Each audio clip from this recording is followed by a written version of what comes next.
पुणे शहर आणि परिसरात ट्रॅव्हल बसेसला पिकअप आणि पार्किंगची व्यवस्था करून देण्याचा सरकारचा आदेश असूनही ट्रॅव्हल्स बसेसला कोठेही अधिकृत पिकअप पॉइंट दिलेले नाहीत। या बसेसवर पुणे शहरात वाहतूक पोलिसांनी अन्यायकारी कारवाईचा बडगा चालू ठेवल्याने त्याविरोधात पोलीस उपायुक्त कार्यालय, वाहतूक शाखा येरवडा, प्रादेशिक परिवहन कार्यालय, पुणे महानगरपालिका या सर्व ठिकाणी 10 एप्रिल 2025 पासून बेमुदत धरणे आंदोलन करण्याचा इशारा पुणे डिस्ट्रिक्ट लक्झरी बस असोसिएशनने दिला आहे।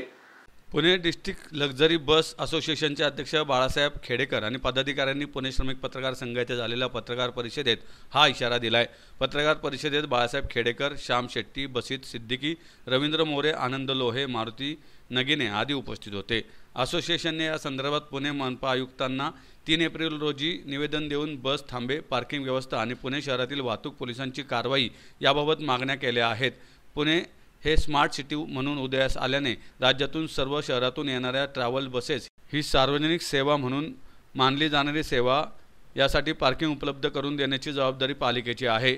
विकास नियंत्रक नियमावली तरतूद करूनही व्यवस्था पालिकेने करणे अपेक्षित आहे। मोटर व्हेकल ॲक्ट 1988च्या कलम 117 प्रमाणे पिकअप आणि पार्किंग हे वाहतूक उपायुक्त विभागाने ट्रॅव्हल्स व्यावसायिकांना देणे बंधनकारक आहे।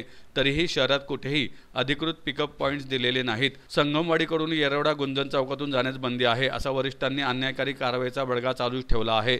तसेच पिंपरी चिंचवड, काळेवाडी, सांगवी, कोथरूड, वारजे, येरवडा, खराडी बायपास, वाघोली येथील सर्व ट्रॅव्हल्स व्यावसायिकांना ऑफिस आणि पिकअप बंद करणे बाबत नोटीस पाठवल्या आहेत।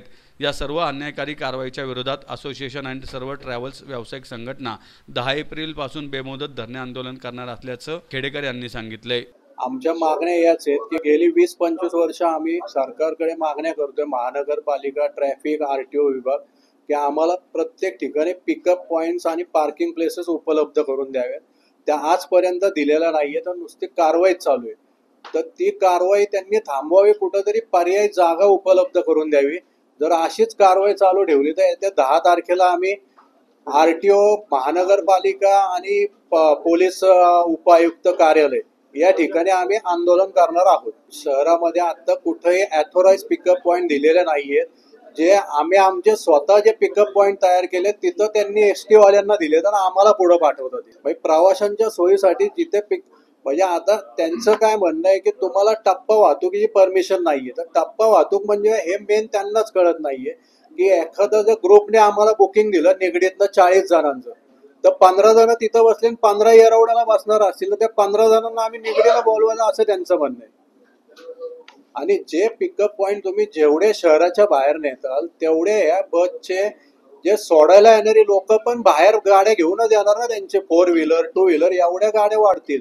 पण ह्यांनी कुठंतरी मध्यभागी पिकअप पॉइंट्स द्यावेत आणि पार्किंग प्लेसेस।